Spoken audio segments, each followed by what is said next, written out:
Tuesday, June 3rd, regular meeting of the Board of Education. This meeting is now called to order. Dr. Turner, may we have a roll call? Yes. Trustee Heinrich. Present. Trustee Blau. Yes. Trustee Hull. Present. Trustee Smith. Here. Walker. Here. I myself present. Ms. Williams. I am also here. Thank you. Four. Thank you, Dr. Turner. We will now still stand for the pledge. I pledge allegiance to the flag of the United States of America and to the republic for which it stands, one nation, under God, indivisible, with liberty and justice for all. Thank you very much. Is there a motion to approve the agenda? Mrs. Heinrich? I move to approve the agenda for the regular meeting of the Board of Education, Tuesday, June 3rd, 2025, as presented. Support. Motion made by Mrs. Heinrich, supported by Mr. Walker to approve the agenda. Is there any discussion? Seeing none, all in favor? Aye. Any opposed? Any abstentions? That motion is approved. We will now move on to announcements. I have a few. First, I want to acknowledge some great events that have happened over the course of the past few weeks. May 22nd was the Golden Apple Awards, and I understand that Dr. Coffin and Angie Smith were in attendance for that. Thank you. I also heard that the Authentic Learning Showcase was beautiful. Thank you to Mrs. Smith and Mrs. Heinrich and Dr. Blau and Dr. Coffin for attending that event as well, where I'm sure Dr. Coffin will talk a little bit more about that, so I won't steal her thunder. Yesterday or so, I can't remember, days are running together, Central Graduation Breakfast. Dr.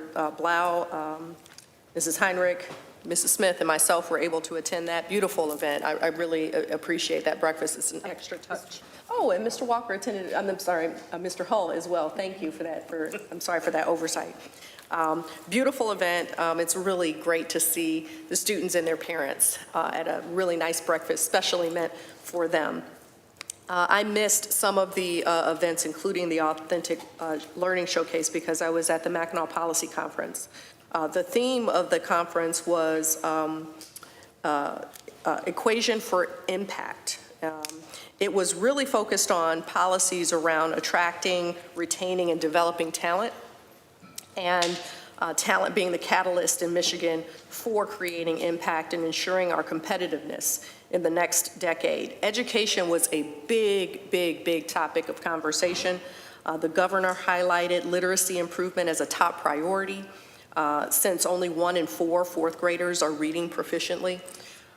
She stressed urgency in ensuring all kids and advocating for proven strategies such as phonics, which is something that we've already adopted. She called on the State Board of Education to appoint a superintendent with a strong track record in literacy. The mayor of Detroit, Mike Duggan, spoke and talked about a turnaround plan for education, which would include accountability standards for school leaders. He also highlighted that Michigan has good people, but suffers from a bad system, including constant changes in rules, which impede progress. Dr. VIII of the City of Detroit was also in attendance and held a session with the superintendent of Grand Rapids, along with Gary Turgo, the chairman of Huntington, and the executive director of Balmer Group on moving Michigan, the K-12 system, to a top 10 ranking state.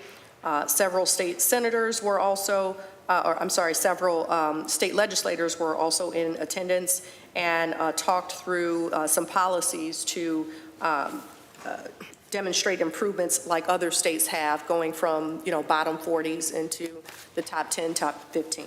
Really good discussion. Skillman was also in attendance, and they are very focused on youth and education. So I found the conference very enlightening, and I was really happy to see that there's such a big focus on education. This is graduation season. So I wanted to acknowledge that there are honors nights coming up. Central's graduation is this week. North Farmington and Farmington graduations are on Sunday. Vision's graduation is next week. I want to also acknowledge that across this board table, 5 of us have 6 graduates. Congratulations to Mrs. Scripture, Mr. Hull, Mr. Walker, myself, and Dr. Turner, who represents 33% of the graduates at this table.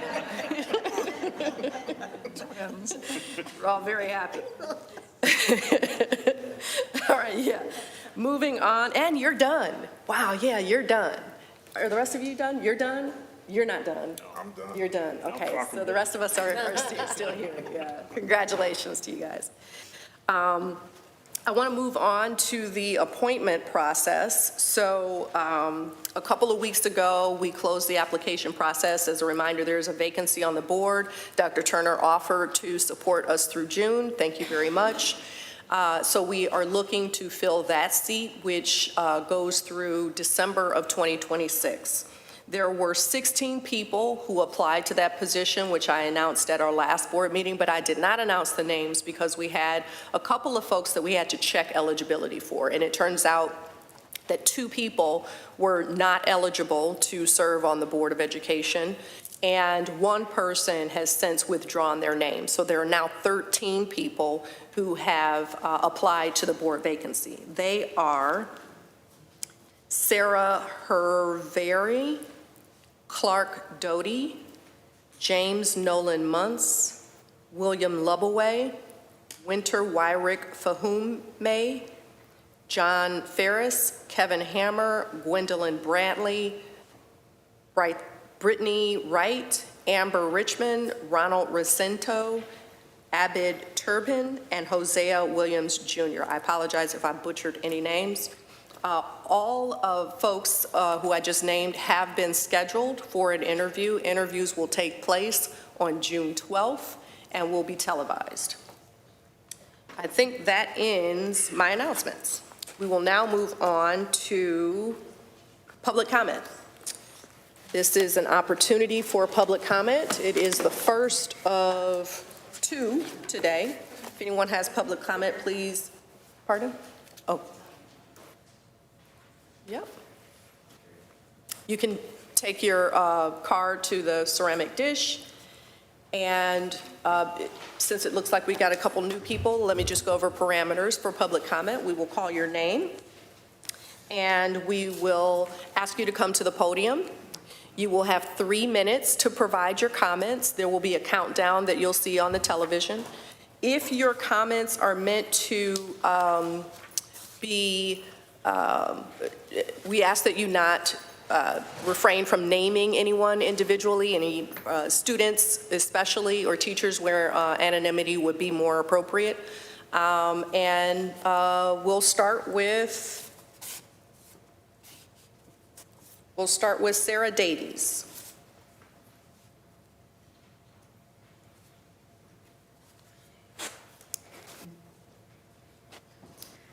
Hello, good evening. Good I'm evening. Sarah Davies. I'm a parent at Gill.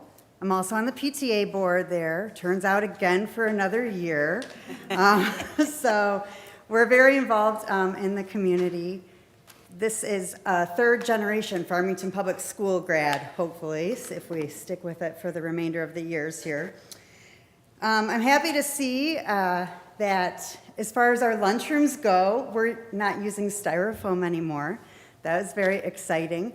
I'm happy to see we use paper trays. We're not recycling them yet, but it's a step in the right direction.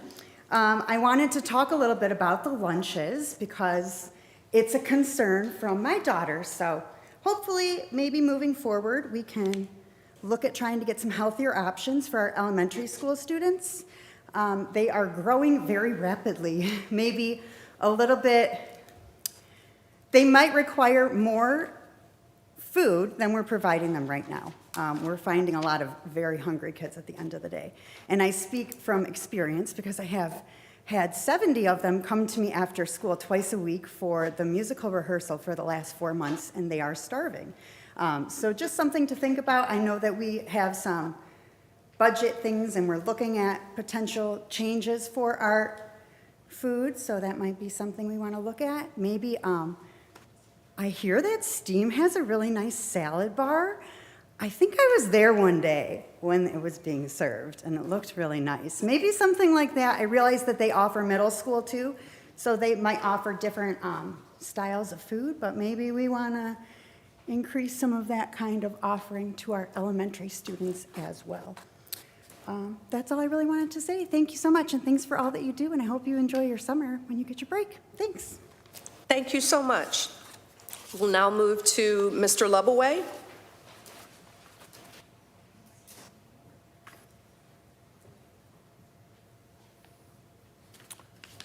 Good afternoon.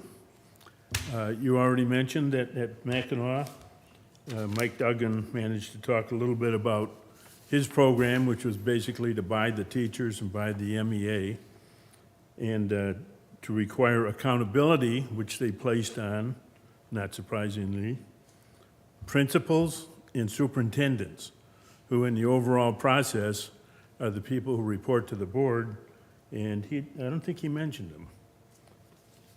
Which I might have expected. Rick Snyder also talked, and his big thing was Michigan is in trouble. Failing schools are a problem throughout Michigan.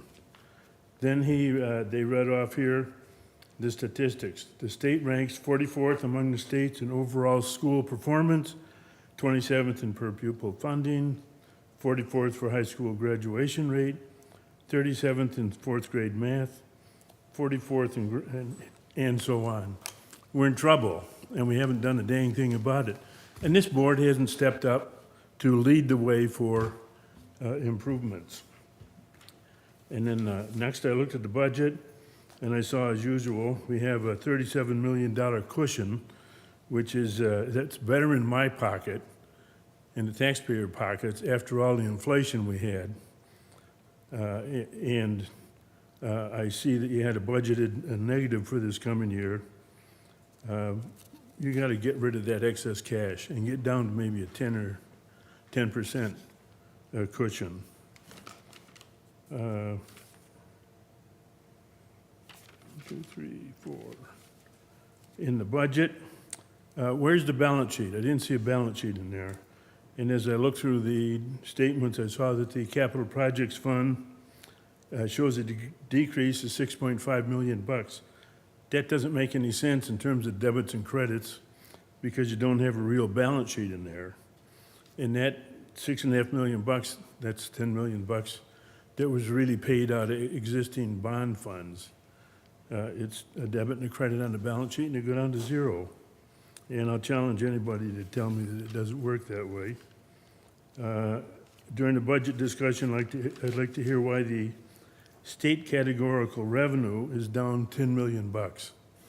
I'd like to see that explained and understand why it's gone down so much over the past few years.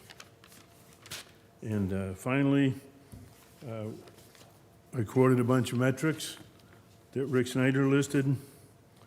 This board doesn't pay any attention to metrics, period. Even though we've started to track them now, it's a little bit late in the game. Thank you. Next we have, I think this is Marilyn Leadham. I apologize if I'm mispronouncing. No, that's correct. Thank you. And then we have Grace Davies.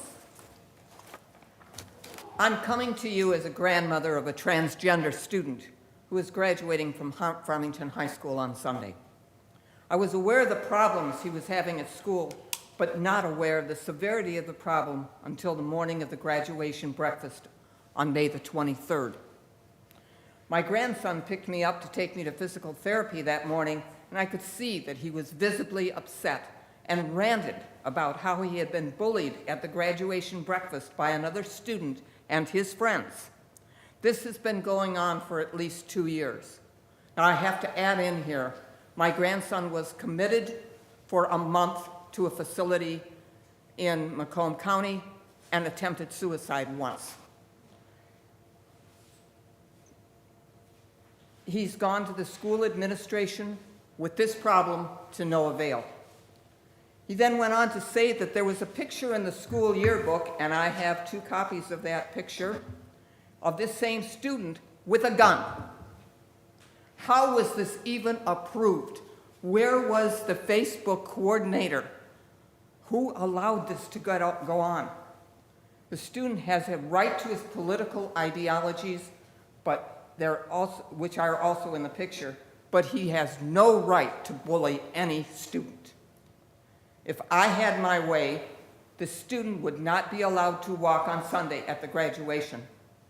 At the very least, a note should be placed on his high school permanent record about his bullying activity because it occurred on school grounds, and for 2 years, at least. I want an investigation as to why steps were not taken to stop this bullying when it first started, as well as why that picture with a gun was allowed to be published in a permanent school record. If there's any more bullying by this person on graduation day or in the future, I will encourage my grandson, who's now 18, to take further legal steps. And this is the picture of the Facebook, and it's got his name on it, so I didn't. But I am just really, really angry that this has been allowed to go on. Did you mean yearbook? Yearbook, sorry. We do have your contact information, and likely we'll be following up with you after this meeting. Thank you. Grace Davies?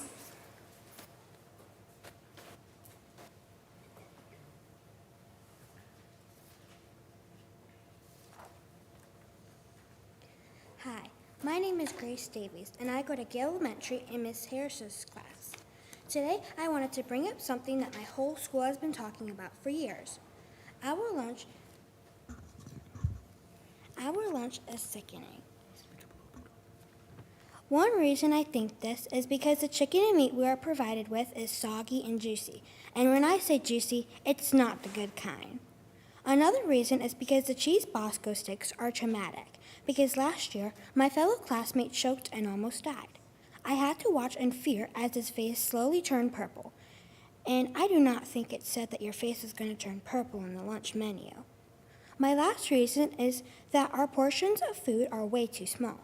I am 5'3" and probably taller than most of the people here, and still growing more and more. A small little plate with a portion of soggy chicken is certainly not going to fill my appetite. The reason we get fed food is to not be so hungry, but every day when you look in the trash, most food we get ends up not eaten in the trash. Some ideas for new lunch is maybe a salad or salad bar so we can choose our toppings, or pasta with no sauce on it and small cups of sauce with different sauce options. If we had the option between good food and healthy food, I'm sure our stomachs would be living life in luxury. Thank you for your time and have a great day. Thank you very much for your comments. We've heard you, and we will be following up. Is there any further public comment? Is there any further public comment? Seeing none, we will move on to items from the Secretary. Dr. Turner. Thank you. The board has received communications regarding Office of Head Start notifications, a formal complaint regarding racial disparities and discriminatory hiring practices in Farmington Public Schools with follow-up emails, June FPS IB News and Newsletter, a presentation by the IBCP and IBDP candidates from the class of 2025, initial and follow-up emails regarding the Farmington Board of Education vacancy and application process. The board acknowledges communication and responds when appropriate. A list of correspondences can be found in the board packet and accessible on the Farmington Public Schools website. Thank you. Thank you. We will now move to the legislative update. Yes, thank you, President Weems. We have the Dugan's Education Accountability Proposal that has already been referenced. It is a 5-year accountability system that includes, in year 1, a rating issued, failing districts must submit improvement plans. Year 2, state support added if no progress is made. Year 3, principal removal if continued failure. And then year 5, the district superintendent will be replaced if the district continues to fail. The plan will be developed by quote-unquote educator-led review boards and paired with a proposed $4.5 billion investment in teacher recruitment, literacy, and CTE. So that is his proposal. In addition, the House GOP proposed $12,000 per pupil funding. Speaker Matt Hall announced a plan to raise the per pupil foundation allowance to $12,000, a 25% increase from the current $9,608 per pupil. He also proposed a plan to offer every Michigan high school graduate a scholarship of $5,500 per year for attendance at in-state universities, or $2,750 per year for community college, irrespective of income. These are just some proposals that we've seen come forward recently. I think that's it for right now in terms of legislative news pertaining to K-12 education. Thank you. Thank you. At this time, we will now move on to district updates, where I'm really happy that we will be reviewing the data that we have been regularly reviewing in our retreats. The board reviews data at every retreat at least 4 times a year, and we've asked the superintendent to prepare a dashboard with some metrics and to evaluate our progress towards some North Star goals. So I'm very happy that you have prepared this and that we're going to walk through it today. Thank you. Yep, thank you. Just a few words, and then as President Weems said, I will switch over to there, talk about a couple of the dashboards that we have been gathering information from, and then followed up by a district improvement update. So as President Weems had shared in her announcement, the past few weeks certainly have been filled with many proud moments in the district. As we wrap up the school year, we are still committed to our focus on academic excellence. We celebrate learners who are transitioning from one building to another, including our 5th graders as they prepare for middle school, recognizing their achievements and their future journey. Our 8th graders as they move on to high school, marking an important milestone in their own growth. And we will acknowledge and celebrate our high school graduates in the upcoming days, recognizing their hard work, their dedication as they take their next steps, prepared for what lies ahead. We have a lot to celebrate, not only with our students, but with our amazing educators who work tirelessly each and every day to create incredible learning experiences. And this past week, we had the chance to be recognized for some of that work.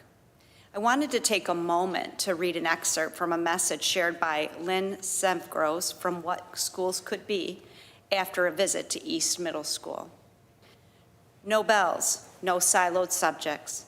Instead, teachers working in teams to design powerful learning experiences rooted in student interest. She met passionate educators and watched 6th and 7th graders deeply engaged in economics, probability, language arts, and even building weight-bearing bridges, all just 2 weeks before summer break. Creating this type of innovation, she goes on to write, in public schools doesn't happen magically. It happens through deep collaboration and brave leadership. What Schools Could Be would like to recognize the visionary leaders behind these transformative collaboration. Those visionary leaders include Mr. Drew LaCroix, Mr. Scott Snyder, and an entire amazing EMS team. But it gets better. As President Weems mentioned, 70 educators came together for our Authentic Learning Showcase experience with our community.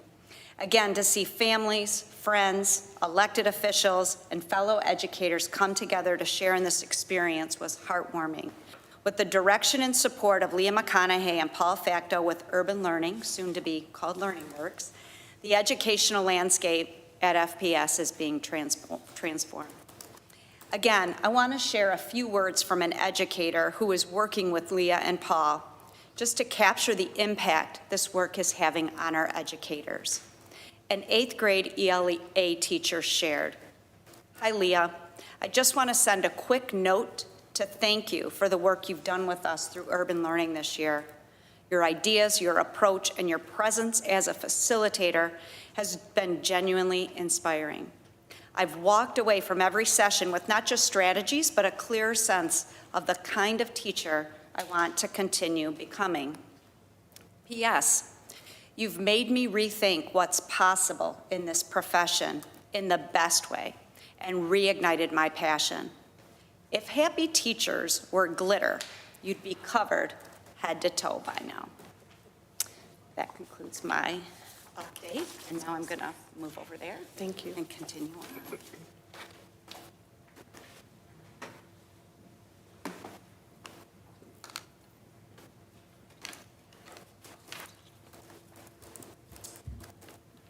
All righty. On behalf of Mr. Smith, I think he's with his daughter at this evening, I wanted to provide a brief update to the board and the community on the first of our two dashboards. This is our diversity, equity, inclusion dashboard, and we're really looking at measuring impact. That would be helpful, thank you. Measuring impact in a variety of areas.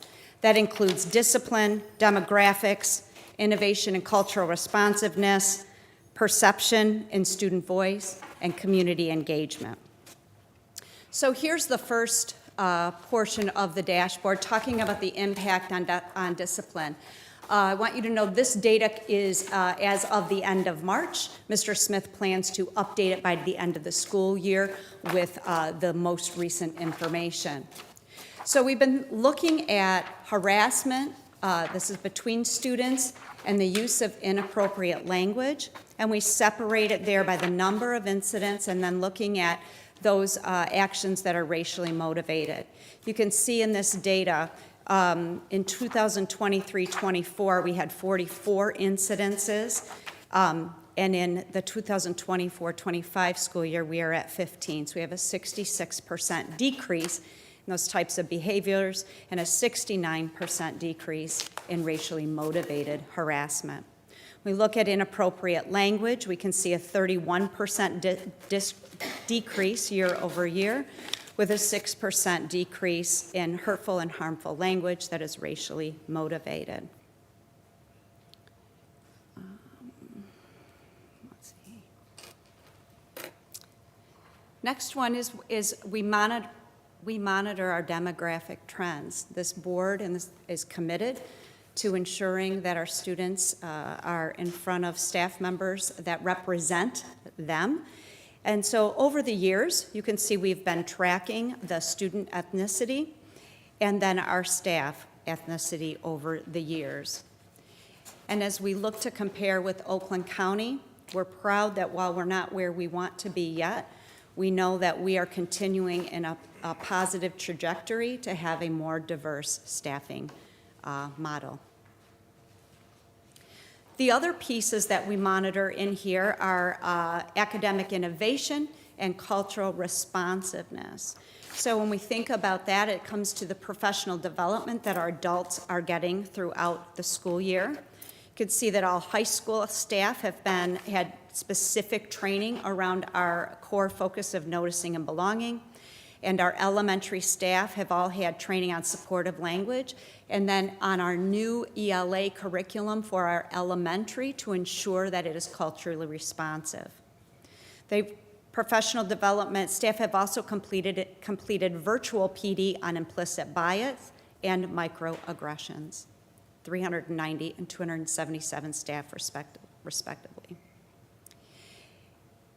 Then we think about access to advanced learning opportunities. So you can see here students, the student trajectory on taking advanced coursework.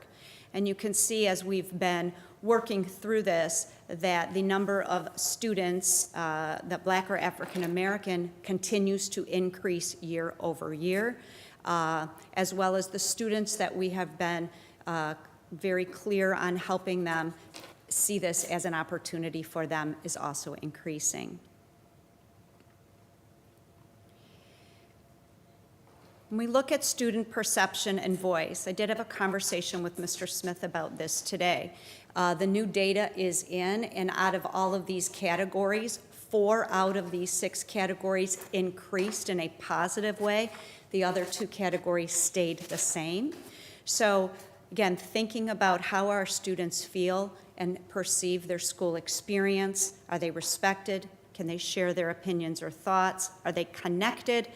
And are teachers encouraging them to show appreciation and do they feel like they belong? So you can see there, we want the purple and the blues to be the larger bars, which they are, and we're continuing to work and move out of those sometimes and never categories. This is really done through our supports, not only in our community, but also within the clubs and activities that our students have access to. And these are just some of the community partners that we work with. So again, just a brief update for the community, for the board. This will be updated at the end of the school year.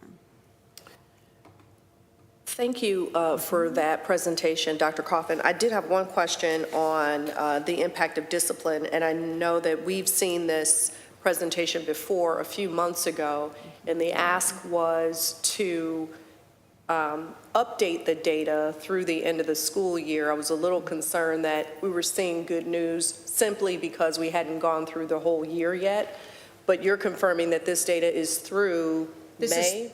is through March. Through March. And then we will update it in June. Perfect. We'll have that data for you Perfect. then. But yeah, just being clear that this is only through, this year through Yes. March. Yes. But, We are seeing it trending in the right direction. And Yes. I know that we've talked a lot as a board about wanting to be an inclusive environment, wanting to make sure that our students feel safe, irrespective of who, they identify with.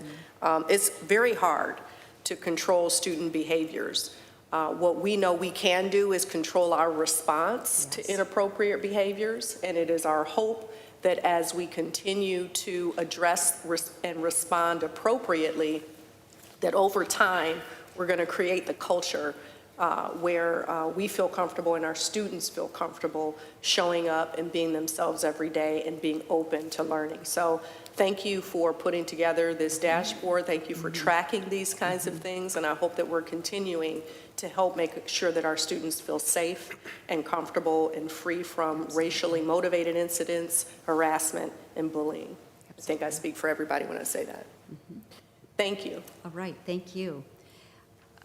Next, I'm going to move on to the second of our dashboards, which is our strategic planning. So what I want to, I'm going to have Rhonda Henry come up, and she's going to help co-facilitate this.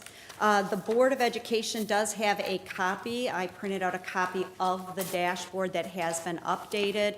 It is also on our website, and that QR code will be available at the end of this presentation if people want to link there. As President Weems shared, this is something that the board, I know, as long as I've been here, has been asking.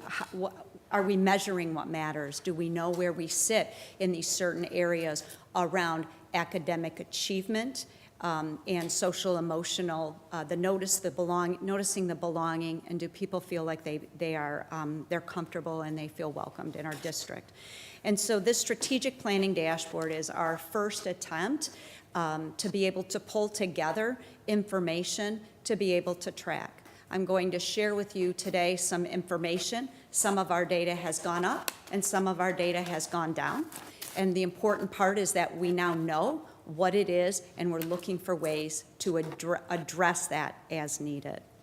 So as the board knows, we have 4 strategic planning goal areas, and this dashboard is connected directly to the work of those strategic goal areas and serve as both an inspiration but also as accountability. I want to first just give you a year-end update of what our strategic planning goal leaders have been up to this year. So we'll start with goal number 1, which is innovation for teaching and learning. Our innovation for teaching and learning group met with one of our marketing teachers, and she shared the real-world experiences that our students were having as part of better understanding the way innovation is integrated in the work that we're doing.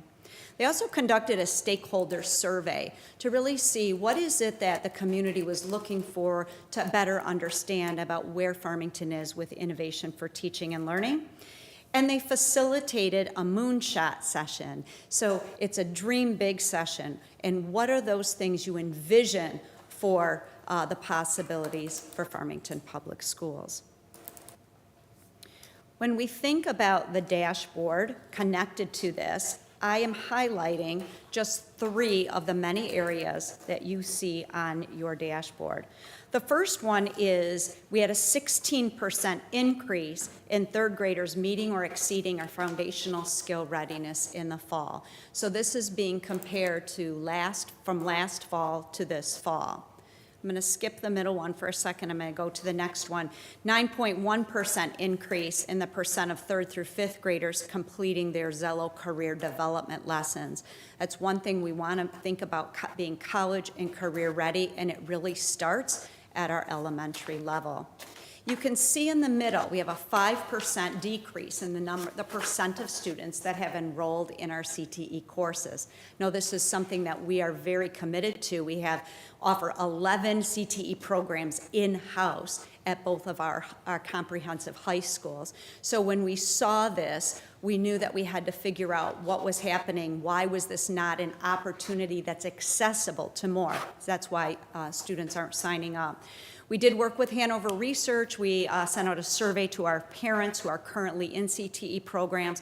We'll be analyzing that data, also looking at what other districts are doing to ramp up their enrollment numbers in CTE. So by seeing a decrease, it prompts us to make sure that we're getting the information to get to the root cause of what's happening. All right. The next goal is health and wellness through social emotional learning. They have been primarily working with the Michigan 5 social emotional core competencies and making connection to our FPS profile of a lifelong learner. And then January through May, a big part of their time was updating the district's wellness policy. So that is something that's required to be updated on a regular basis, and so we will have our new updated wellness policy for the 25-26 school year. You'll see here is some data, again, that is connected to the health and wellness section that is on our dashboard. We saw a 1% increase of students with on-track attendance. So while 1% seems like a small number, that is the way we want things to be moving. We want our kids to be here and not be chronically absent. When we look at the middle box, a decrease, 21% decrease in the Care Solace referrals resulting in service agreement. If the board remembers, Care Solace is a support we offer to our families, our parents, and our students, our parents, and our staff members to make the connection more quickly to a service provider. Sometimes it's very difficult to navigate. So we have a 21% decrease, maybe not of those that are accessing it, but in those who actually were able to connect quickly for an actual service engagement. So we're going to be looking into that to see what we need to do as far as making sure our families understand and know that this is a service free to them. And then we also look at staff perception data, and this one is when it looks at how often do they leave work feeling satisfaction about their job. They are literally right at the norm, a little bit above the norm.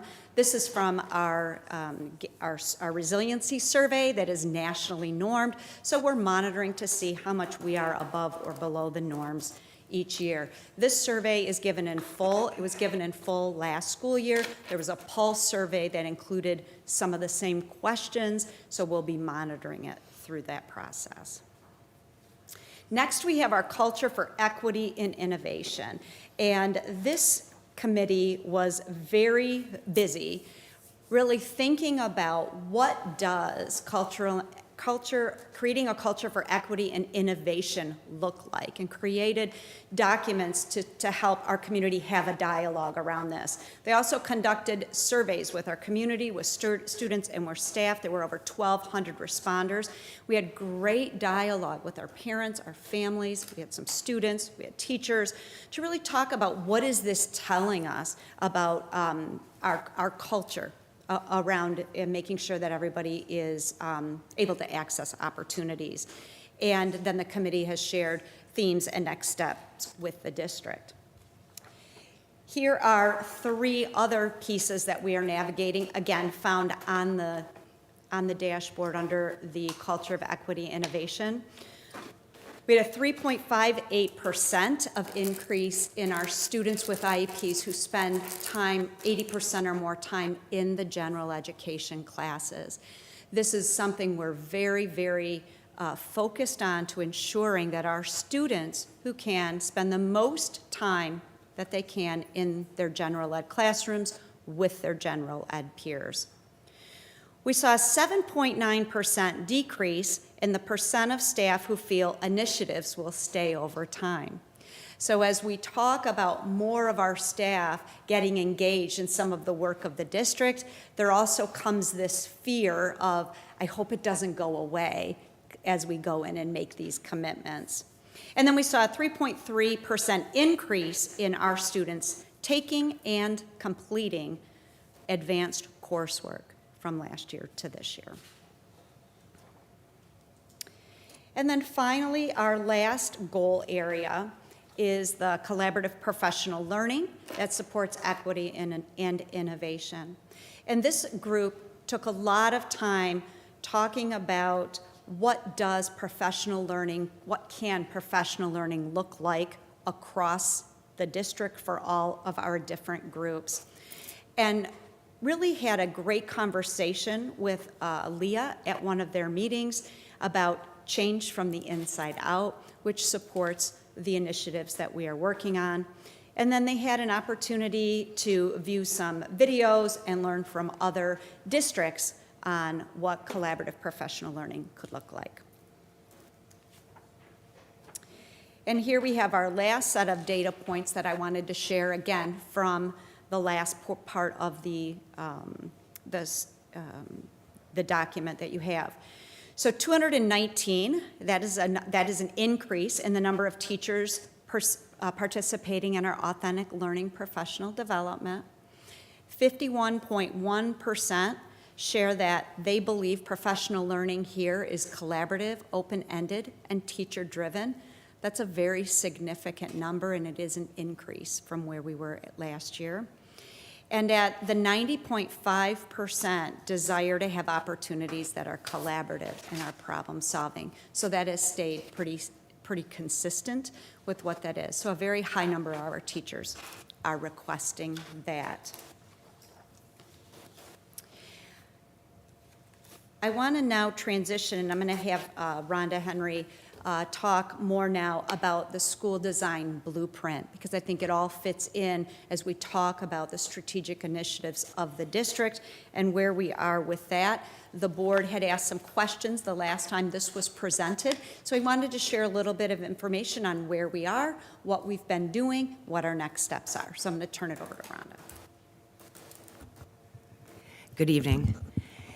As we continue to bring our strategic plan to life, we've recognized the need for a clear, actionable framework that translates our district's vision into everyday practice into our schools. And that's where the school design blueprint, inspired by Extraordinary Learning for All, comes in. And we presented this, I think, 2 board meetings ago, gave an overview. The big ideas are that, number one, school has a design and it can be redesigned. And so thinking about how students learn, not just what they learn, but how they learn. And we're making bold shifts in how school feels and functions and how students are connecting to the world around them. These shifts are guided by our learner profile, real-world learning, which we saw showcased at our Authentic Learning Showcase last week. Right here. The school design blueprint has 3 different components. First, the goals and guiding concepts, the why behind the work, our mission, vision, design principles, and our graduate aims. Then the student experience, the core of our work, and our school system and elements. And that's the foundation behind making the work possible. The starting point are our district anchors. And that's what really fuels the redesign of the student experience, starting with our vision and mission, profile of a lifelong learner, which is our graduation aims, the world that our students are entering, and then our guiding principles. Dr. McConaughey shared all of the work that our teachers are engaged in, the professional learning, of moving students and their learning experiences from meaning-making to transfer of authentic tasks. Again, showcased in our Authentic Learning Showcase last week, along with how we are positioning students in the learning experience, making authentic learning tasks and noticing each and every one of our students.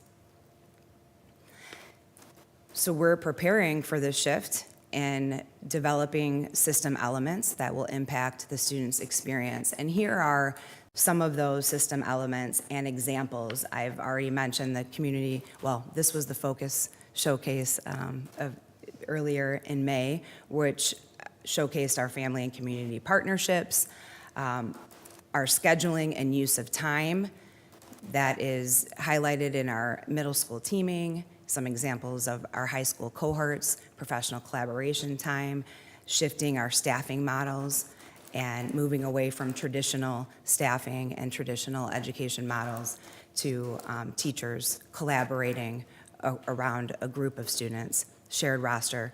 On the right side, just a couple of examples of our space and facilities, utilizing flexible furniture, doing the building space audits, and our curriculum instruction assessment, new instructional resources that have been implemented. We'll talk in a few minutes about our continuous learning and improvement plans, district improvement, and specific on-the-job training, and then our technology and infrastructure, AI vetting tools and AI tool pilots, just a few of the examples of our school system and elements. We will be working on, well, we are working on a one-pager of the school blueprint design to share with you as well. Thank you.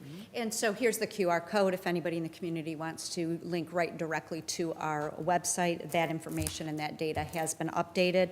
Additionally, the board, you can see there are different colors after each, like red, yellow, and green. And then there's a key in the back. Red means that either there's no progress or it's something that's measured multiple years or multiple year decline. Yellow is a slight progress, and then green means that we're moving in the right direction. So again, our first step at capturing all this in one place, there will be additional updates, and as those updates are there, when we get the data, we'll make sure that we are sharing that out. It'll be live with our community, and we'll be sharing it with the Board of Education. Any questions? Mr. Walker, and then Mrs. Heinrich. Yeah, going back to, I think, the earlier slide that mentioned the decline in the CTE. Yeah. I was wondering if we could get some information, perhaps at a later date, about the offerings or the effort around middle school 6 through 8, and whether or not that may contribute to that decrease. Absolutely, absolutely. And then secondly, going back to the 21% decrease in the core solace data that you provided. I was just wondering, are we at a point to determine whether or not that decrease is based on the stigma involved in making those referrals, or optimistically, is it the result of the work that's being done in SEL and DEI efforts that people are feeling better, handling things better, and don't need to have referrals? I'm just curious if we're at a point to determine that. Yeah. That was the question. Yeah, and we'll look closer at the data, and one of the pieces about pulling all this together for right now is that now we are aware. Okay. Versus before, it's a newer system, so we were tracking it, but now those are exactly the questions. And are they getting referred and not getting connected to providers? Then we got to figure that out. Or is it, to your point, they're able to find support in other areas, and so that it's no longer needed. And it could also be that we just need to get the word out more to our families, too. Fingers crossed on the optimistic side. Yes, yes. Thank you. Thank you. Yeah. I also had a question on the Care Solace line, and I was just wondering, because you had the number of referrals, and it said resulting in service engagement, could families have service from a private provider and not necessarily Care Solace? And is that something that you track also? And I agree with Mr. Walker's question too. Are our families healthier that they they don't need the referrals or the services, or are we providing those in the school? And so that's something to, Yeah. you know, it doesn't have to be answered now, obviously, but to look Yep. into. Yep. And then I was wondering, are we going to be looking at this at our board retreat? Just because I guess I need a better information to help me understand the lines when you're talking about the percentage of students with IEPs in general education, 80% or more, and percent of students with IEP in general education, 40% or less. So I would need more help in understanding what that means and what we're actually tracking and what our goals are for that. Yes, there will be, to answer that, there will be additional data information shared, and this definitely will be part of that. Okay. Any further questions? Yes. I just wanted to highlight the incredible work that our district is doing. I participate in a lot of the strategic planning committees and have for a number of years now, and it's really impressive to see how our teachers really own this work. And at each of the strategic planning committee meetings, there is discussion around how are we making this real in our classrooms on a day-to-day basis. And so I salute our teachers for keeping our goals and priorities in the forefront of their thinking as they work with and interact with our students. And it's like, you know, trying to rebuild the plane while still keeping it flying in the air, because they still are showing up day to day, working with our students, and yet being so willing to innovate and experiment and explore these new ways of providing safe, engaging learning environments and experiences for our students. So. Thank you. I have a couple questions, but I will send them in writing. Okay, thank you. Okay. We will now move to reports from board committees. I think No, we do you still have have a another? district, yeah, one Okay, more. thank you. Yeah.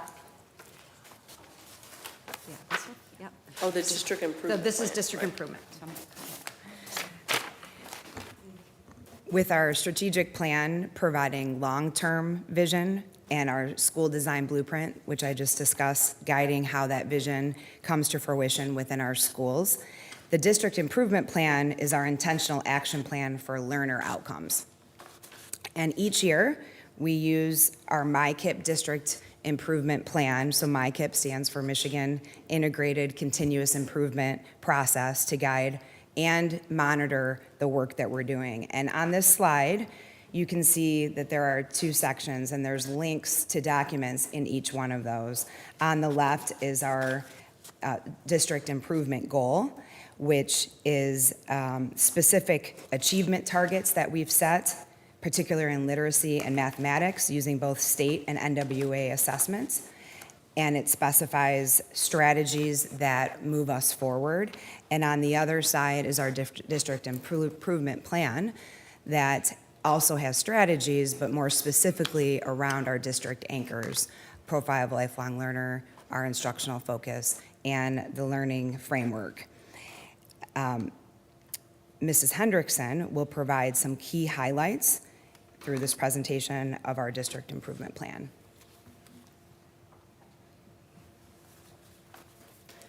So good evening, Board of Education and Dr. Coffin, and thank you, Ms. Henry.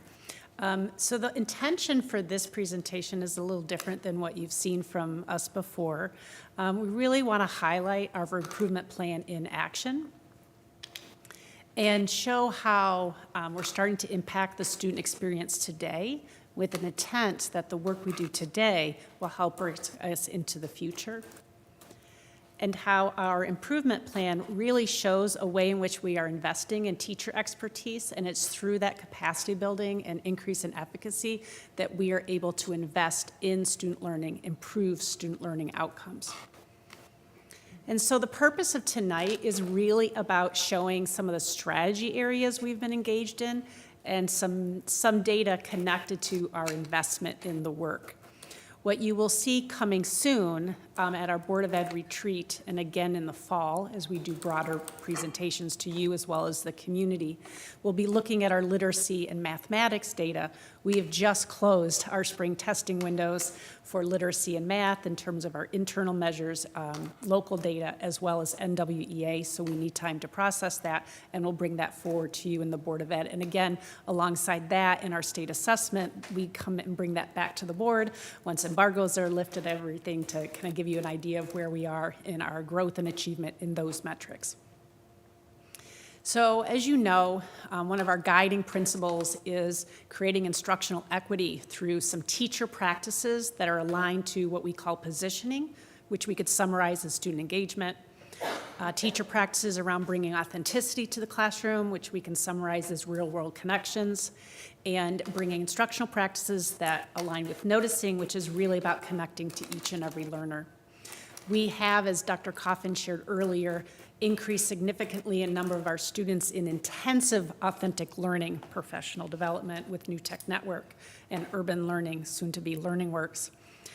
We've been surveying our staff at different times, and we're noticing that students are increased number of teachers showing that they have understanding of the work, that they feel like our professional development is aligned to our profile of a lifelong learner.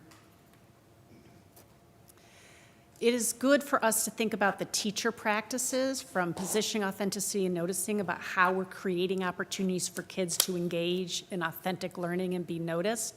But it's really important that we're also increasing the rigor of the learning in our classrooms. And so it's through positioning authenticity and noticing that we just make intentional decisions to design for acquisition of knowledge and skills, make meaning where kids develop conceptual understanding and make connections between ideas, and opportunities to transfer where they're applying their learning to new situations. So we have intense work about supporting our staff and ourselves in understanding the difference between acquisition, meaning making, and transfer, because we need to increase the rigor of what we're seeing in the classrooms. And one of the ways we monitor for that is that we do collaborative walkthroughs of different classrooms at each building each month to take a look at what are the design of the tasks that teachers are engaging their students in. So this gives us a snapshot of how much transfer are we seeing, how much meaning making, how much acquisition. It's important to note we want all three of those colors showing up because all three of them have an important part in building academic competencies. But we also want to make sure that we aren't like many of the nation where we focus solely on acquisition. We have intentional work in literacy. As we know, we've invested financially and in time in a number of resources to support core literacy instruction and intervention. In this year, we did 4,600 hours of wit and wisdom training on the new resource we adopted. And through student support services, we've been doing training with our grades 3 through 5 for foundational skill intervention using UFly. So significant hours of professional development through sub-release in order to prepare our staff in using these valuable resources that we are investing in. What we're also doing is classroom walkthroughs and visits to see how teachers are using the resources and see how students are engaging with them. So we get excited when we get quotes like from Christy Markham, a third grade teacher, where she feels kids are doing deeper learning and they're growing in their thinking. We love seeing the resources in action through daily fluency work and partnerships, and kids really doing authentic writing and having collaborative conversations about their writing.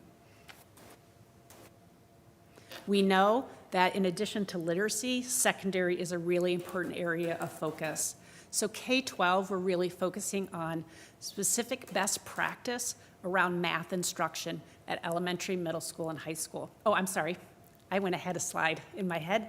We are on secondary literacy. So in addition to elementary literacy, we're also looking at our secondary literacy. And that focus has really been, as the board knows, we've adopted new one-semester ELA courses for 11th and 12th graders to support deeper learning for our 11th and 12th graders as they're about to leave us.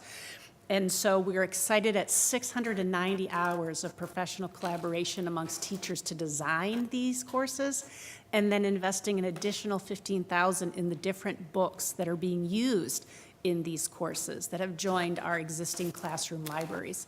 We've noticed joy from teachers, as shared by Natalie Yarber on this slide. And we're excited that 560 12th graders actually joined in second semester these courses when they ran for the first time. And the lucky winners were film analysis, 25% enrollment, and mystery, fiction, and true crime, 22% enrollment. And we love hearing from teachers and students, so I'm looking forward to some progress monitoring we're going to use as 11th and 12th graders both continue into this. What we're hearing is some surprise by students who thought these be easier than English 11 and English 12. That is not the case. The rigor is there, we're just doing it in a more authentic context. Again, sorry, I'm going to go back to math. So we've been focusing a lot on equitable math instruction, looking at best practice in math as inspired by NCTM and other people who are leading in this area. So we've been looking at problem-based approaches as well as continuing to refine our MTSS processes with student support services. Our grade 3 through 5 teachers this year engaged in additional, because there was the same thing last year, 81 hours of professional learning around effective use of everyday math to build number sense. We have 360 hours with our preview teachers that worked on the recommendation of illustrative mathematics. And what is great is in the same year, we've now exceeded that 360 that we just did with our preview teams. Every middle school and high school math teacher has been, outside of like AP Calc, et cetera, have been trained in illustrative mathematics before the end of the school year to get ready at 420 hours. So the investment is there in the resources as well as the professional development. Again, going into classrooms and seeing what's happening with gaming, going in and seeing how teachers are using their building thinking classrooms training that we've mentioned before. We're very excited about what we're seeing as early indicators that the student experience state is changing in the classroom. And what we will talk about in our Board of Ed retreat as well as additional data in the coming year is how are we seeing that impact the actual learner outcomes of growth and achievement. So that's where I leave you today. Mrs. Heinrich? Yeah, I just want to go back when you talked about meaning making and transfer. How do you measure transfer? Say that one more time. How do you measure transfer? Acquisition, meaning making and transfer. Yeah. So transfer is the biggest box. Yeah. So that's where you want the most, and in the pie chart, it's the smallest slice. So is the goal to, well, let me just throw out these questions, and then you can be selective on what you answer. Okay. You know, is the goal to have the pie into equal thirds? And then how do you measure transfer? Yeah. Thank you very much. And you also referred to the different heights in the bars of A, M, and T. The different heights in the bar represents the level of authenticity that occurs when someone's doing acquisitional learning versus meaning making or transfer. When we do transfer, when we apply our knowledge to new real-world situations, you have the greatest amount of authenticity in the learning, but you can still have authenticity in meaning making and acquisition. So that's one piece.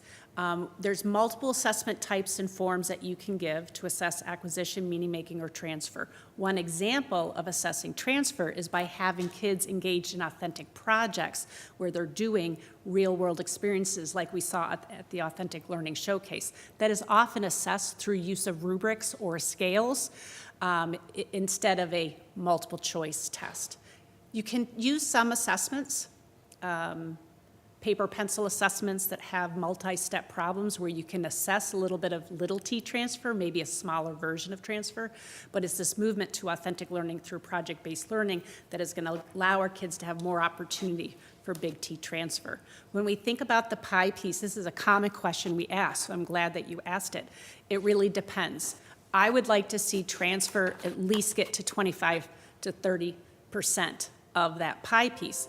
The reason why you still need acquisition and meaning making in there is if kids do these big transfer projects, they still need to learn the skills and concepts and content to apply to there.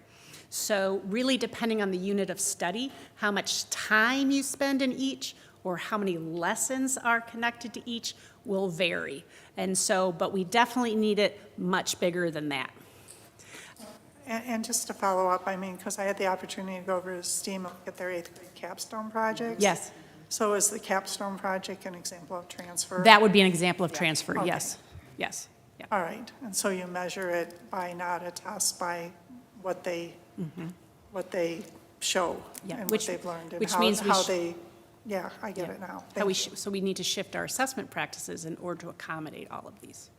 Well, and that's not something that's measured on the state tests, sort of thing. So we have to think about how we're expressing what we're measuring. Thank you. Dr. Turner? Thank you. Ms. Hendrick, you ended on something I wanted to ask when you closed out your, when you both closed out your presentation. So let me ask, because we have had heavy investment, obviously, tremendous amount of resources being dedicated toward this, but when does and in what ways will the teacher sentiment that I'm hearing, right, and the observations translate into student performance and student outcomes that can be recognized in the homes of our parents and support, and also seen in the trajectory of our students? Yeah, I think based on the types of tools we have in front of us right now between state assessment and NWA, and then internal assessments like EL Skills Block. EL Skills Block and Acadian should be early indicators that we're starting to see shifts. NWA and MSTITE might take a little bit longer. We talk about leading and lagging measures. I would like to see it after 1 year of each program. After 1 year of each program, you're more likely to see specific changes in a grade level or in specific classrooms as you dig into the data. Realistically, if you look at the research, it'll say for any big shift in instruction with a new resource, it tends to take 3 to 5 years. Our intention is to provide significant support early on, which I don't think is always provided, so that we can bring those impacts earlier in the data. So that's why you'll see us come to the board and talk about early indicators, early impact. We're trying to find these smaller pieces of information that say, hey, are we on the right track? How do we need to pivot? What supports do we need for teachers? What supports do we need for students? I feel like we're in a blessed place in that we've invested a lot in a short period of time. Our teachers are doing a lot of change. It's hard to give you a timeline. I would like to see between the end of this year and end of next year that we're going to see that shift. Thank you. Mr. Walker? 2 questions. One, as far as the percentage that you mentioned in terms of transfer, you mentioned 25. Just why that particular number? It's just Is it arbitrary? It's a little bit arbitrary. Okay. Where it all depends on, because a transfer task can be this one big task when we think about the unit, but then we can think about little t transfer tasks. So when I'm thinking about 25% of the year, means that every unit is connected to a transfer task. And you need enough acquisition and meaning making so kids can do that big transfer. So that's more of a symbolic representation of that. But you talk to Leah, she says there's no specific number. We definitely need to, so right now we want to increase that, make sure we're doing enough meaning making and enough acquisition. And then my second question leans into what Dr. Turner just asked. There are a significant number of people out there who believe that these standardized tests are the sole form of determining whether or not a student is learning and whether or not they're going to be successful as they transition from secondary to post-secondary. Mm-hmm. How can we help to communicate that that is just one snapshot of learning taken on one particular day, which is not a full indicator of a student's capacity for learning and a student's capacity for potential and success moving forward? Whereas what we're talking about now gives a more holistic look at the student's ability to move information, to have information, transfer information, as you're mentioning, which could be a better indicator of whether or not they can be successful post-secondary, whether that's college, community college, career tech. I think it's always about having multiple data measures. If we're going to look holistically, that's why that dashboard is significant. That's why you're seeing implementation data points, which is what I shared tonight. It's important to have implementation data points so we can show we're doing the work, as well as reflecting on impact so we know that we're being monitored. And so I think we're starting to get better at creating dashboards, creating metrics, sharing different types of presentations, because some parents, they see numbers, but they also want to hear, what are you doing? And sometimes what we're doing gets lost in those bigger numbers. So I think it's continue reflecting on how we're communicating, what we're communicating, and the variety of data points. But I will say, while NWA and MSTEP and SAT are one-time moments, I know we can do better. We need to do better. Others are doing better, not everybody, but we don't also want to devalue those as important measures, because I know our students can do better, and we have to figure out all of those steps to make sure that that moves. So it's about having all of the conversation equally and not overvaluing one data point over another. And I agree with you 100%. I think what I'm asking for, Yeah. if we can have something like this, is what is our communication strategy around bringing these parts of the puzzle together so that people understand the quantitative data that's being put forth, but the qualitative data and the stories and the experiences that are taking place that support that data, as well as better inform the rest of us that data. That's kind of what I'm looking for, or asking for, I should say. Correct. Dr. Blau? I'm wondering, I don't know if this is in our lane or not in our lane as a board, but if that might be something that the Communications and Community Engagement Committee might explore for next year, how to maybe highlight particular student stories or about, student experiences, if that might, because we hear from our teachers, we hear from our administrators, we hear from board members, maybe hearing, I'm thinking about students that I've met in our district, some of the students who I spoke to at the Authentic Learning Showcase, who were able to articulate, and also at the Farmington High School Cultural Arts event, the students were able to articulate the ways in which this kind of acquisition, meaning making transfer, and how this style of learning engagement impacted them, not just in terms of their recall of the facts and the information, but their confidence in themselves as researchers and in speaking and in taking information and integrating it. So the students themselves, I feel, are our best ambassadors for sharing. Let me tell you how this style of teaching and learning is preparing me for, for my future, life and career. So I don't know if that is or is not, that's something we talk about at our retreat, if that is or is not in our lane, but that's just a thought that came to me. And Mr. Walker, I just had one more point, and great question that you asked. I think that really being intentional of how we're communicating a balanced assessment system. You said state NWA testing, that's farthest away from the classroom. And then when we're talking about AMT, the formative assessments, that's closest to the heart of our work. That real live in-time formative assessment. And so I think being more intentional of talking about each one of those assessment categories and how it contributes to a well-balanced profile of a student. I agree with you. Yeah. Very hopeful for those steps. Thanks. Yeah, I don't know if I should say this out loud on the camera. I'm all about focusing on learning. Test scores will follow, but I'm just, from things I've read and things I'm hearing about accountability and things like that. So the question is, NWA, MSTEP, we use those, are they aligned to what we're teaching in our district? Or another way, do we align what we're teaching in our district to those things? And how are we mindful of that? And how do those things, how are they working out? Because I don't believe in just test preparation, because that's just, it takes away from authentic learning, it takes away from meaning making and transfer. But how do we, I guess, walk that line to make sure that we're in alignment with what is being tested and we're also teaching the right things? It's really important to know that instructionally, we have two sets of learner outcomes that we combine together to develop competencies. We have our profile of a lifelong learner that sets for outcomes, and there's going to be certain measures for that.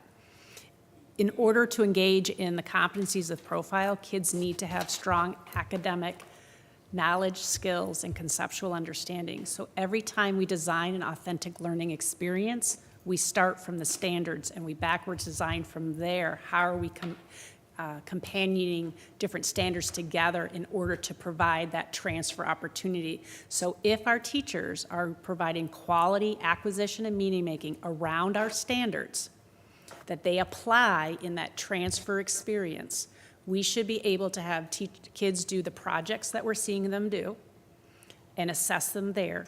And because our standards are aligned to NWA, MSTEP, and the College Board assessments, if we do that, they should do just fine. In fact, I would say if we do this successfully in each and every classroom, then we're actually teaching kids beyond the assessment, because the assessment is intended to assess acquisition, meaning making, and a little T transfer. There is some little T transfer when you look at the MSTEP. I strongly stand by NWA, MSTEP, and the state assessment for it to be a tool in our toolbox to understand where kids are. But if we're focusing on the standards and the competencies, they should be able to do authentic learning and perform well on those steps. I don't find them incongruent. All right, I like that, thank you. Thank you for the presentation, and thank you, board members, for the robust discussion. We will now move to reports from board committees. Mrs. Heinrich? Yes, the Finance and Facilities Committee meeting met on Tuesday, May 27th. Myself, Trustee Hull, and then from the district we had Luke Cadeau, Jennifer Kaminsky, Kimberly Pinchek, and Kelly Coffin. We had a preview of the public hearing for the proposed budget, the review of the tax levy, the review of the current year budget amendment. And so we had discussion about that. And we're making sure that members of the audience are going to have an opportunity to address the board and have a public comment session directly related to the budget amendment or proposal. And the other thing was a review of the truck replacement quotes, and we had this as a discussion item at our last meeting, and it's going to be an action item at this meeting. And Luke Cadeau reported that he received the 4 quotes, which we had the updated figures, and we used the MI deal, which finds the best prices. And so that's something that we'll be voting on. And that was it for the Finance and Facilities Committee. Thank you, Mrs. Heinrich. We will now move to the public hearing announcement. The Farmington Public School District will hold a public hearing on its proposed budget for the 25-26 school year at the meeting of the Board of Education for the Farmington Public School District beginning at 6 p.m. on Tuesday, June 3rd, 2025 at the Maxfield Education Center, 32789 West 10 Mile, Farmington, Michigan, 48336. The property tax millage rate proposed to be levied is, the property tax millage rate proposed to be levied to support the proposed budget will be the subject of this hearing. And now we will move to discussion items. So welcoming up Ms. Jennifer Kaminsky, Ms. Kim Pinchek, to begin our public hearing. Okay, as Ms. Weems mentioned, this is the public hearing on our proposed 25-26 budget, as well as the review of the tax levy for the proposed budget. So in Farmington, we have 9 separate funds, general fund being our main operating fund, and that is the one we are going to focus on this evening when we present numbers. We also have debt service that's used to pay the principal and interest payments on our outstanding bonds. We have 2 special revenue funds, our nutrition services fund, which provides the breakfast and lunch programs for all of the students and collects the revenues through the state and federal governments. And we have our student activities, which is our student-led groups at these secondary buildings. We have 4 capital projects funds, our technology, other projects, maintenance bus purchases. Those 2 funds, we are setting aside funds from the general fund to provide dollars once the bond dollars are fully spent. So Building and Site 2020, and we actually just completed spending all the dollars in this fund. So we'll be down to 1 Building and Site, that will be 2023. And then Internal Service Fund, that's our Benefit Stabilization Fund. It's used to pay for all of our claims costs for health, dental, vision, and premiums for long-term disability and life insurance. So just to talk a little bit about the budget development process, we do start off with budget forecasts, and we do those throughout the year. Once we finish that first amendment, kind of put a forecast together to see what things look like based on actual results as well as that first amendment. And things really start to get up and running once we receive budget information from the state. So the governor typically releases her budget in February, and so then we'll kind of reforecast things at that point. We're looking at staffing and enrollment projections. So we use Plant Moran Real Point to provide those enrollment projections for us each year. We're looking at the instructional supports that are going to be needed. So that also includes scheduling and the staffing process, and then grant funding available to us. So again, focus on some of the items Mrs. Hendrickson talked about in her presentation. Over the last few years, literacy, that EL skills block, that's at the K2 level, wit and wisdom, K5 ELA, University of Florida Literacy Initiative, that's referred to as UFLY, and is an intervention. We also have a focus on math, illustrative math, which will be put into place this upcoming school year at the middle school and high school level, everyday math, which is at the K5 level. And then some of the other supports that we have in place. So we have a technology suite of tools. We've talked about Lexia and Dreambox and some of the other programs to help support student learning.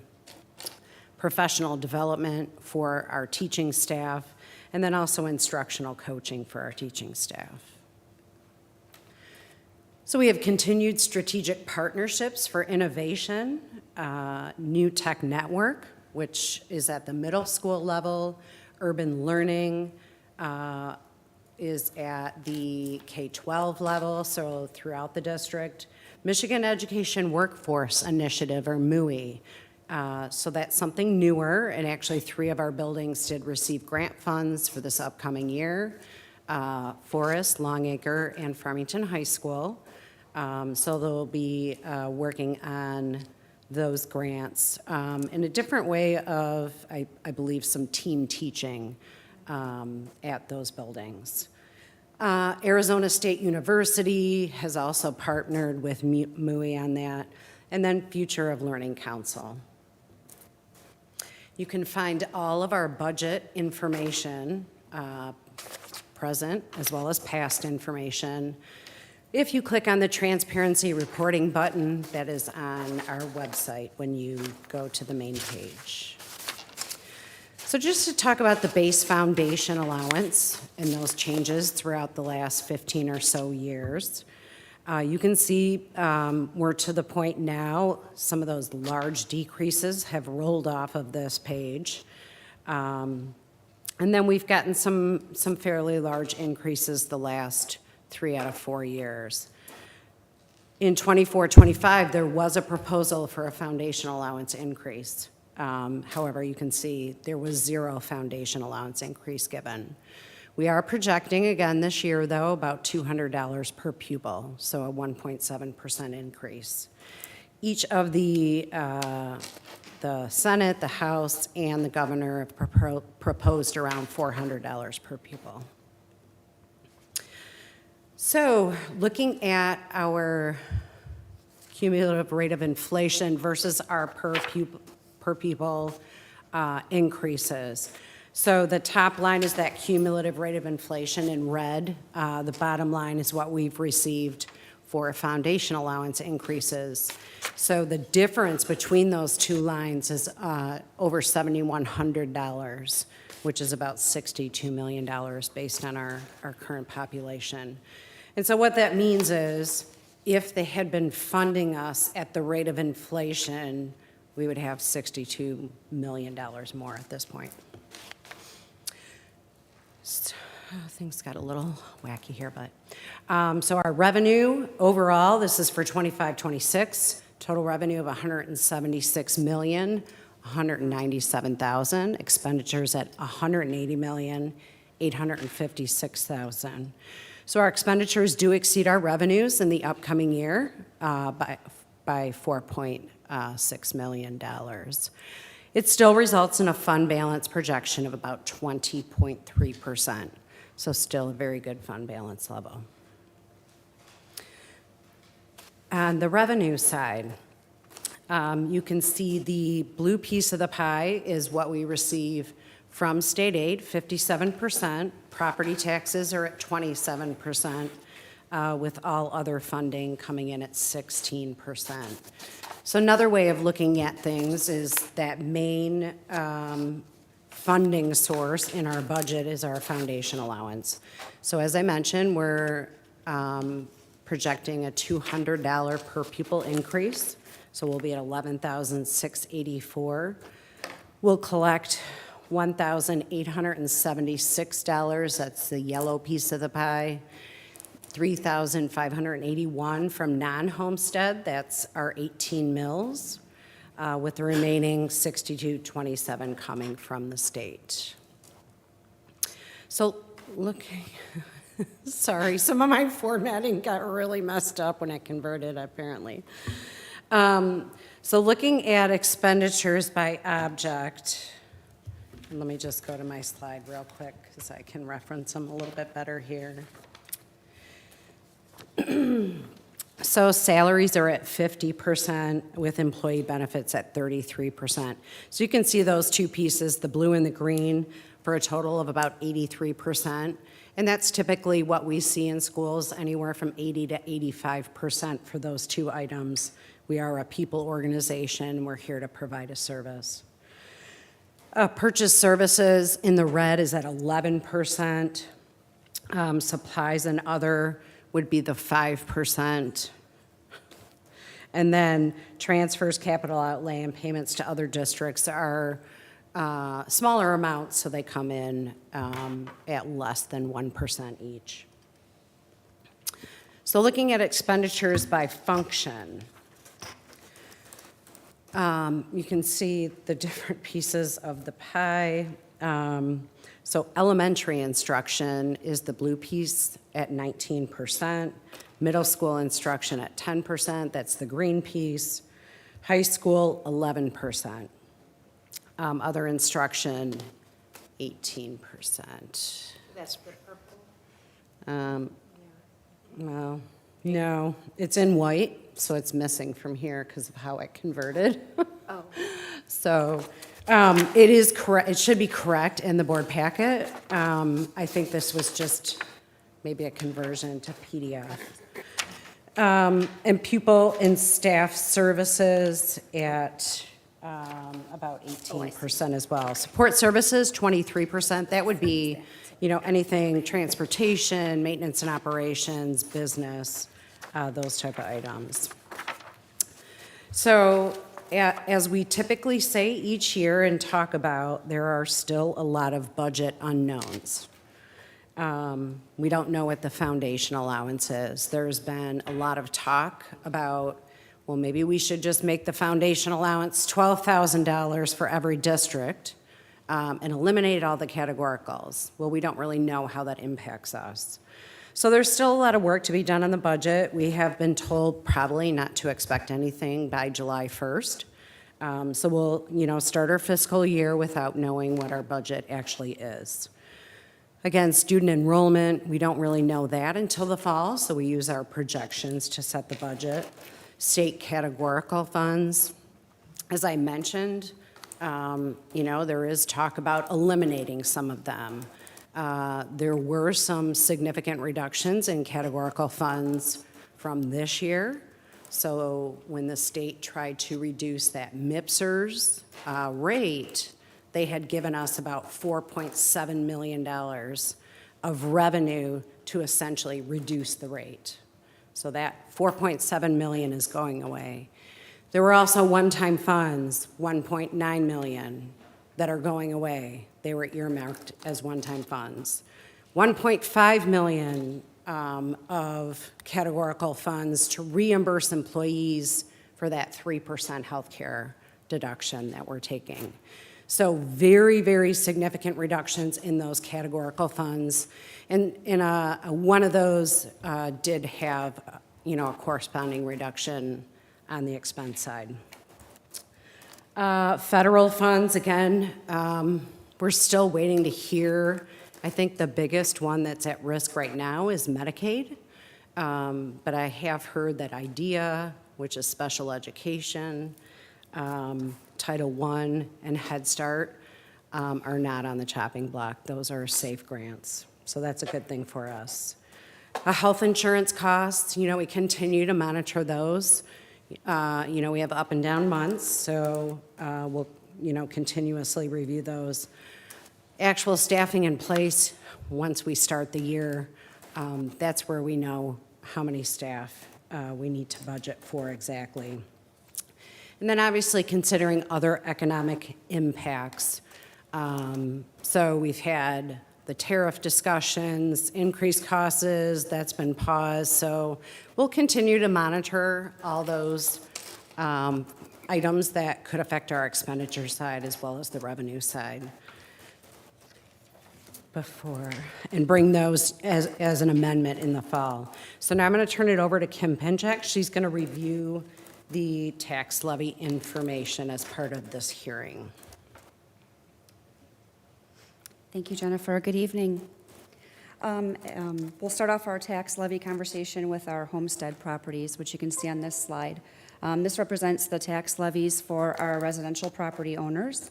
The operating mills will be at 5.1039, our debt mills at 3.2, and our state education tax will be at 6 mills for a total of 14.3039 mills. This is a small decrease from the prior year.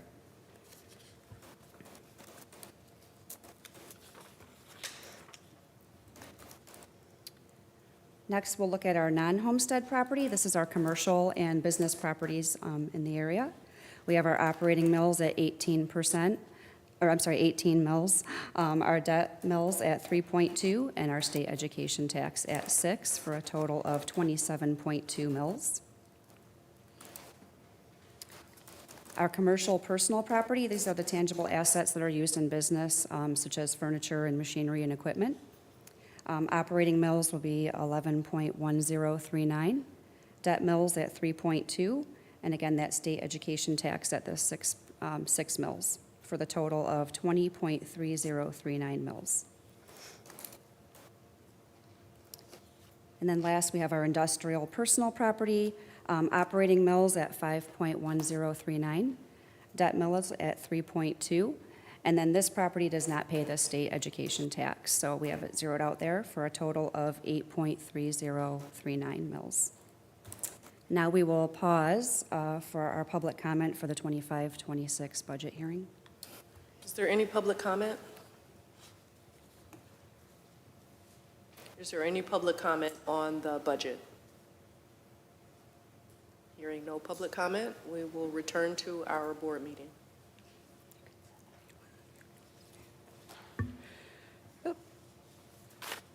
Yep, thank you. All right, so moving on. So this will be the last time that you see this graph or chart, but we did bring this to you several years just to talk about that COVID funding cliff on the federal side. And as you can see, we started receiving COVID dollars in 2020. We are now at the far right of this chart in 2025, And we have spent all of the COVID dollars. We actually had to have them spent by September 30th of '24. So all of those dollars are going away. So just to highlight a few other things, so we did release the budget book or the budget document on Thursday. We put it on our website, obviously under that transparency button on the business office webpage. It includes all funds of the district, as I mentioned at the beginning of the presentation. It also includes taxable values on a historical basis, tax levy information for the last 5 or 6 years, our bond amortization schedule to show those principal and interest payments. We do have a 3-year forecast for all of the funds with information to explain the assumptions used for, those 3 forecasted years. We have staffing by function, and then our FPS points of pride. So looking ahead, as I mentioned in the budget document, we have the 3-year projection through 2028-29. And obviously, we don't know what our funding is for this upcoming year, so to try and project out 3 additional years is very difficult. So we make even more assumptions, but we've continued with that flat $200 per pupil increase for all of the forecasted years. And as I mentioned, there's information as to what's included for each of the funds in the back of the document. So also projecting out fund balance. So through 26-27, our general fund balance is still in a very good position. Another 2-3 years out, it starts to go down. So again, a budget is a tool to help us evaluate things, what we may need to do for the future. But it's also impacted by changes for known items such as revenue increases, foundation allowance, property taxes. The more we know and update things, the better those forecasts become. So we're going to continue our focus on innovation, strategic planning, and then we're going to continue to monitor those federal funds. So just a little information on the 24-25 second budget amendment. And again, really just on the general fund here this evening, there was a budget memo that details a lot of the changes from that first amendment that was put in board book. So that'll be available after this meeting. So we have revised local revenue for property taxes as well as Medicaid fee-for-service revenue. Both of those were a little bit higher. Revised state revenue for categorical and grant funding, again, to get those grant funds to whether they're fully spent. We make sure we're not overstating those dollars.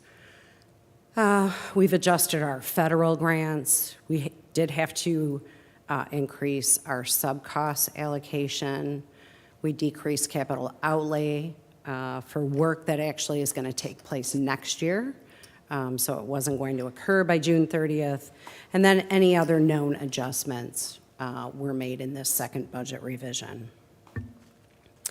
So again, I want to thank Kim Pinchak. She's really my side person on making sure all this budget information comes together. We worked very closely over the last month and finalizing all the numbers, she really puts this document together in PDF format, so I appreciate that. I know it's a huge job, and just working through the numbers on a daily basis. Carla Swanson as well, to try and wrap up the second amendment, and then Julie Langdon for her help with some of the covers and that. So I can take any questions you might have. So I think the board has, certainly the Finance Committee has had a lot of conversation around this budget, and I want to share with the administration that we really appreciate the work that was done on the budget. I know this is a huge task. I know it takes a lot of work, and I want to just thank you. I also want to specifically thank you for incorporating the board's feedback. We've mentioned for a while now that we want to see the innovations that are happening and how some of what we've talked about is being incorporated into the budget, and so I very much appreciate that. Personally, I appreciate your evaluation of our fund balance and also our increases in foundational allowance and how that relates to inflation and how that gap has widened, so that while we may have an increase in the foundational allowance, it's not quite keeping up with inflation, and how we expect our expenses will continue to rise. And so I never want to pass a budget that does not balance. For me, it is usually not a good sign to pass a budget where expenses exceed revenues, but I also appreciate that we're eating into that fund balance just a bit, and that we'll need to continue to eat into that fund balance for the next few years as costs rise. And so I'm not of the opinion, I know that it is the opinion of some of our public, that our fund balance needs to be closer to 10%. That doesn't make a whole lot of sense to me at all, knowing full well that our fund balance is going to decline over time, because we've got to start budgeting for, not just this year, but for the next several years, in order to make sure that that we continue to be a well-functioning and healthy school district. So thank you for your work on that, and I look forward to revisiting this as an action item at our next meeting. Okay, thank you.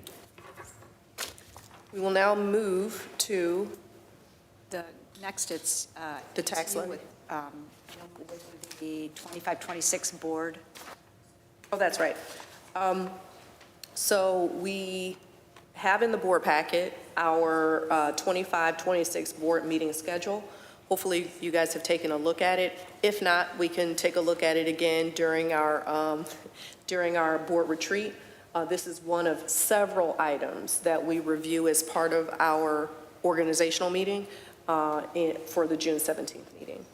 I know I've seen the board tentative calendar that went out to families just this week, and appreciate that there are lots more recognitions of holidays, and so we've made sure that we're observing all of those as well as part of this calendar.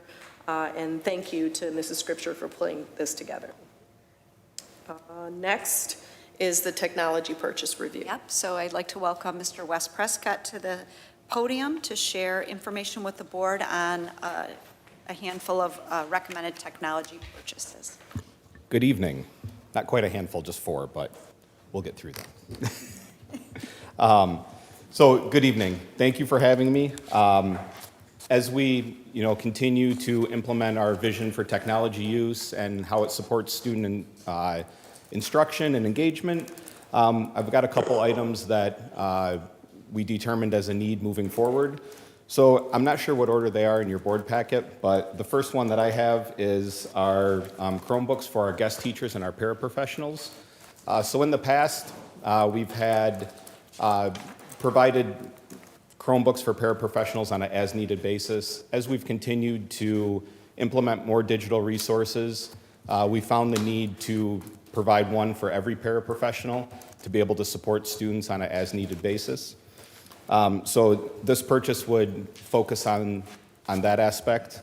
The other aspect of this purchase would be providing Chromebooks for our guest teachers in the buildings. In the past, they have just used the desktops in the classrooms, but as we've talked about before and we've gone through for approval, we're replacing those desktops with laptops, so the desktops will no longer be available.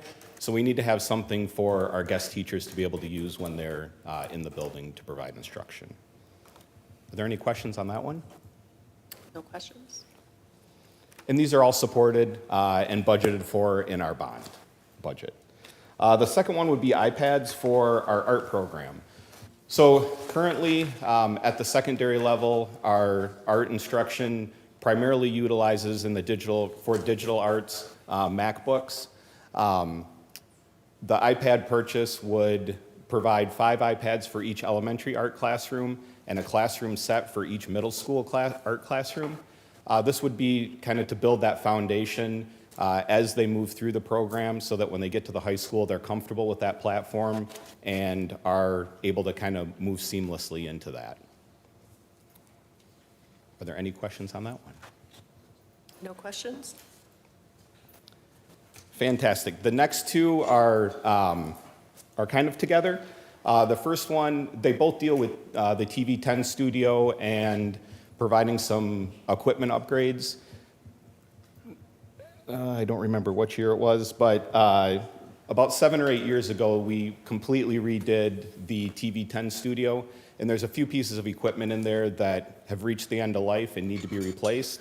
2 of those are TriCasters. Those are video production devices. One is in the TV studio, the other is in the trailer that is taken around the district and used to broadcast different events.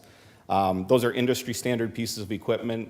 The students gain, real world experience if they go out into industry. Those are the types of devices that they're going to utilize. So the first one is the purchase of 2 TriCasters.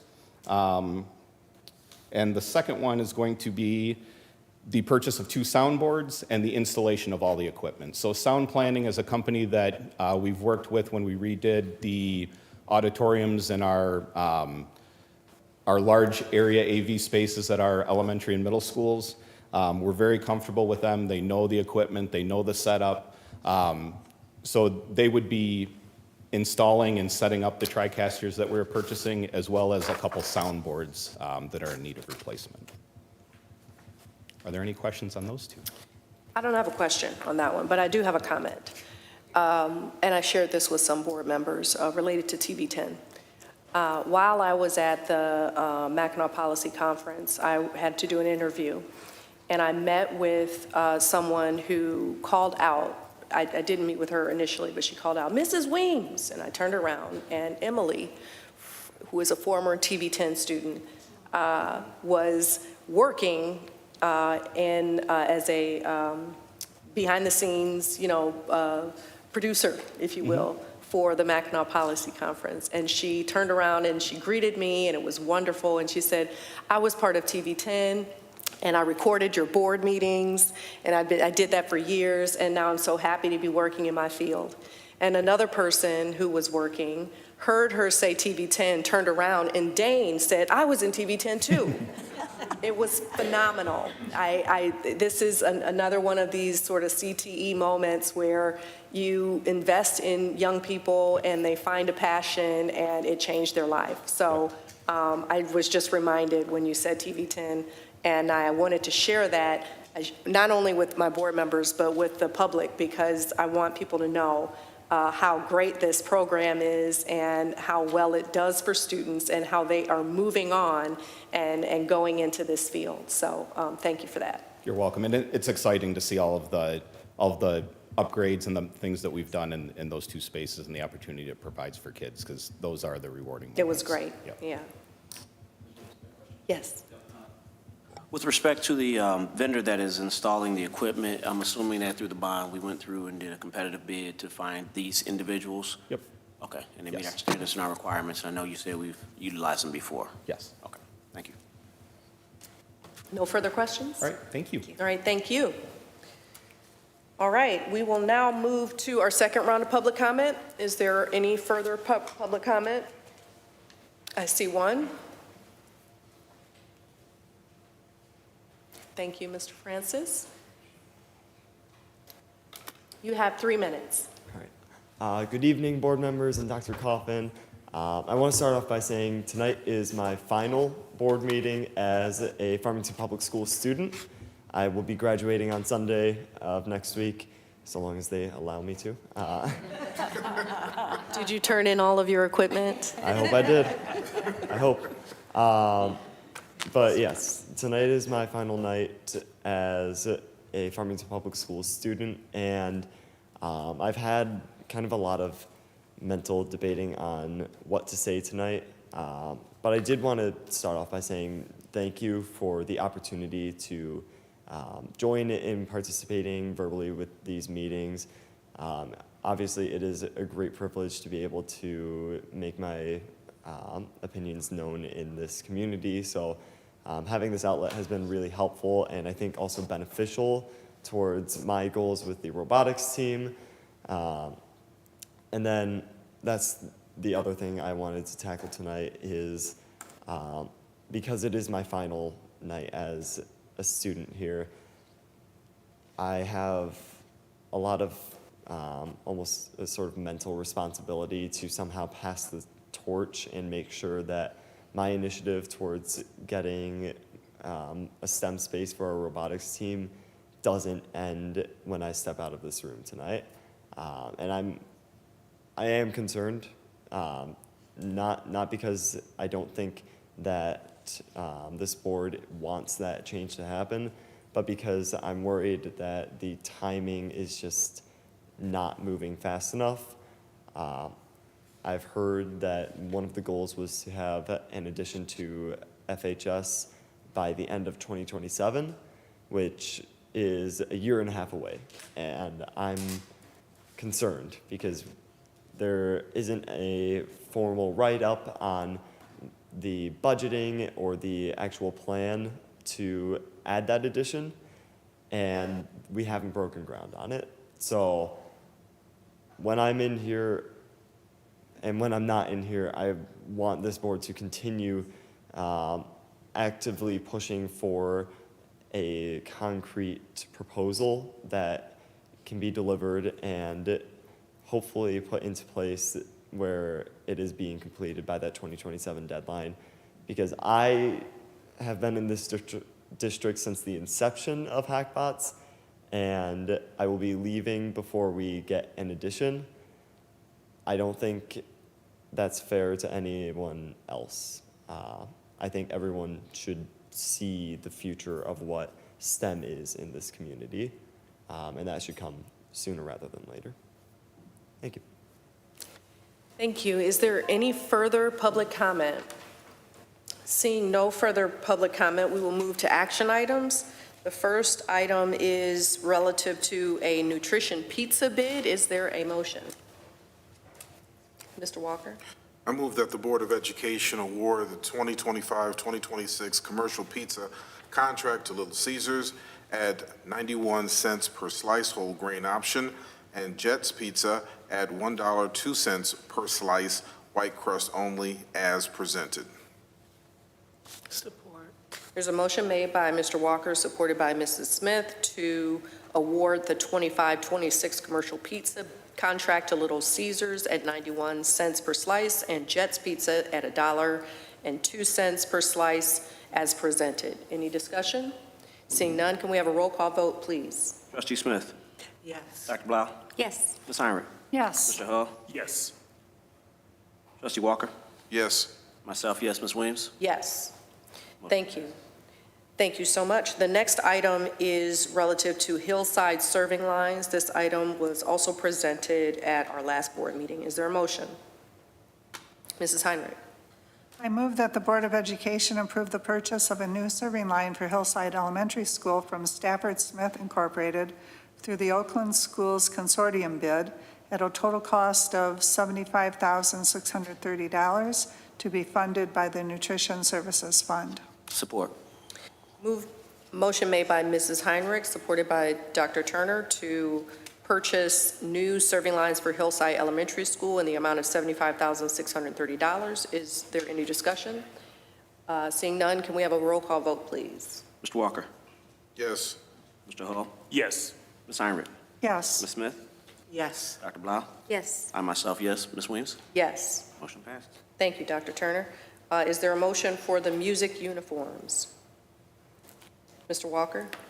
I move that the Board of Education approve the purchase of new concert attire for Farmington and North Farmington High Schools for the choir, band, and orchestra programs from DeMullen Brothers and Company at a total cost of $78,430.88, utilizing consortium pricing. Support. Motion made by Mr. Walker, supported by Dr. Turner, to purchase new concert attire from DeMullen Brothers and Company at a total cost of $78,430.88. Is there any discussion?